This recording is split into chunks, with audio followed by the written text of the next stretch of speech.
Hello everyone from my car on this Monday. Not really my car actually, because it wouldn't be a Monday if something didn't go wrong. So my driver's side window will not roll up, and since it is well over 100 degrees here, I am not going to be driving around with my window down. So I have to get that taken in to get fixed tomorrow because they couldn't get me in today. So I am driving my husband's car. Thankfully, he was nice enough to let me use that and not have me sweat it out driving around all day today. So thank you, Andy. But anyway, let me tell you about these updates because I have some definite big changes this week. Change is on the horizon, that's for sure. Finally talking about something different other than the same thing every week, which is exciting. I love, by the way, how interested you guys are in the CMI. It makes me really happy that everyone else can geek out with me too. I feel like we need like, I don't know, I feel like we need like a name, but anything I would come up with right now would be silly. So I'll noodle on that. But anyway, I appreciate all you following me and being so interested in these CMI updates. I think it's really cool. So just quickly, if you haven't been following, what the CMI is, I follow a publication called the Cromford Report. They analyze data in the MLS specifically for Phoenix. So they have determined basically an algorithm or a value that helps us understand the supply and demand in our market here in Phoenix.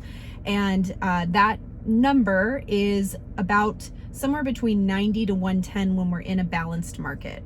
They come up with all of this based off of historical factors and seasonal trends in our market, and that's how they are able to figure all of this out. I am not a mathematician. I don't know how everything works, but it's always right. So anyhow, 90 to 110 is a balanced market. Anything above 110 is a seller's market, and anything below 90 is a buyer's market. And we have been sitting in the 400s lately, and we peaked at about 512, somewhere in there, in March. The CMI has been coming down since 512 in March, and today we're sitting at 416.4. And that is definitely lower than what I thought it was going to be this week. It has continually gone down, which is good in a lot of ways because we were at a point where it was almost not sustainable. That CMI reading was really high. We had a huge lack of inventory and at one point had a lot of demand, and it was making it very tough for buyers to get into anything in this market. And sellers were getting some great things happening, but it was definitely getting to a point where everyone was kind of wondering when things would change, and they have. So 416.4 is still a very high reading for the CMI. If you remember, anything over 110 is a seller's market. So we're still in a very, very strong seller's market. But the fact of the matter is it has weakened since March, and we are seeing changes coming with that.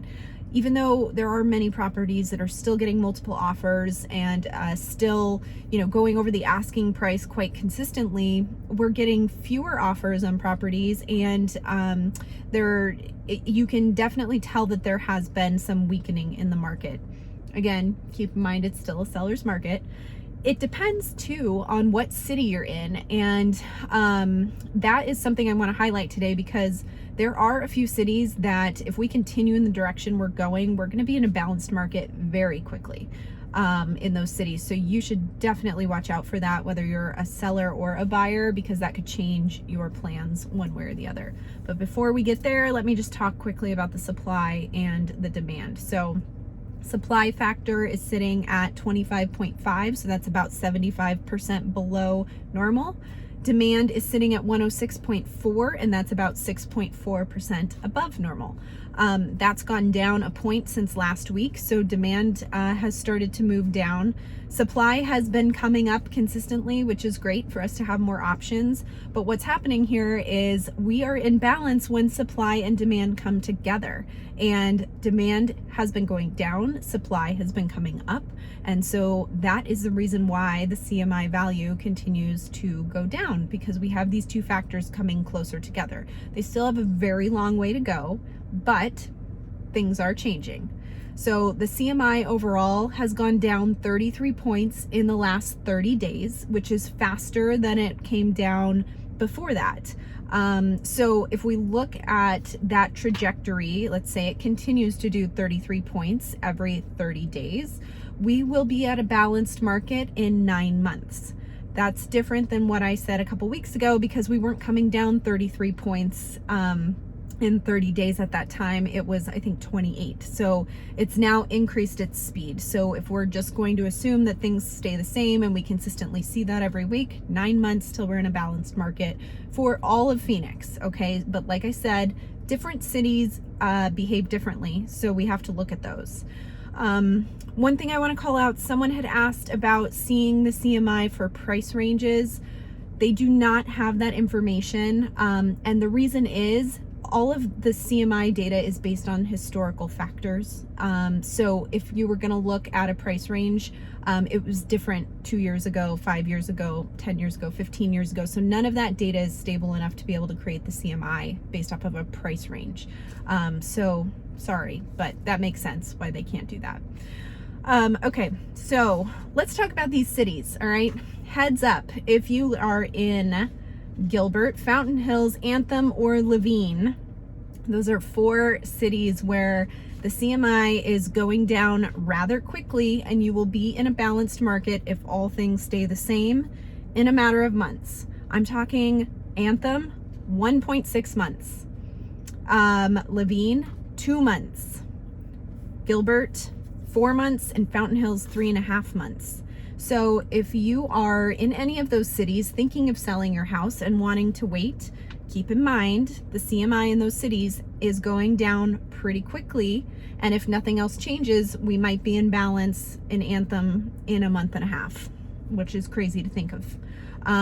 Now things could change, right? And the best way they describe this is that it's like the GPS that you set to your destination. It says you're going to arrive at 2:30, but if you speed a little bit, you might get there at 2:28. If you get caught up in traffic or an accident, it might turn into 2:45. So, you know, we all assume we're going to be there at 2:30 when we leave the house, but a lot of things can change along the way. So we're just gonna have to watch these cities closely and any others that start to fall into this range, because clearly they're making some big changes as compared to the overall CMI. And that'll definitely be a factor if you are thinking of selling or even buying in those cities. Let's see, what else do I have for you? In general, supply has been going up. We can see that in the overall supply number, but when we look at the price range between 500 to 600,000, it's gone up 99% since March. So that's kind of crazy. Every price range above 400,000 has increased in terms of its supply. Anything under 400 is either staying stable or decreasing. That's a very hard price range to find more supply in. So that's just something to keep in mind depending what price range you're looking in. And I feel like there was one other thing I wanted to share, and I'm going through my notes. Darn. Oh, I just wanted to tell you the number of listings that we're seeing. So we had been seeing new listings coming to the market between like 8,500 to 9,000 every 28 days last year at this time. And now we're seeing about 10,000 new listings coming to the market every 28 days. So there's definitely an increase in supply, and you can see that in that number. It's still very slim, but we have more homes that aren't going under contract that are being listed and staying available every week than we've had in the past, which has, you know, allowed our active supply to stay higher. Anyway, so that's all I wanted to bring up with that. I think that's it. I mean, that's the big news. There are some cities that are going down pretty quickly in terms of the CMI, so we gotta keep an eye out for those. I am not trying to scare anyone. There are no like price crashes on the horizon with this stuff, but it just means that your opportunity as a seller and the strength of that seller's market in those cities might really be changing if this continues. So food for thought. Make sure you subscribe if you haven't already. If you have questions, look in the description below. You can contact me or set up a time to chat. I've got an option to book time on my calendar for a call or a Zoom call. If you want to ask me any questions about this, and if you're a seller and want to know your home value, I've got a little instant home valuation tool down there too, so you can check that out in the description. But thanks so much for coming to my channel, watching these videos. I appreciate everyone's feedback, comments, interest every week. You guys are awesome. I'm blown away by how many views these updates get, so I am so glad other people appreciate this just like I do. And let me know your suggestions for what we should call ourselves as CMI geeks over here. Have a great week. I will talk to you all soon.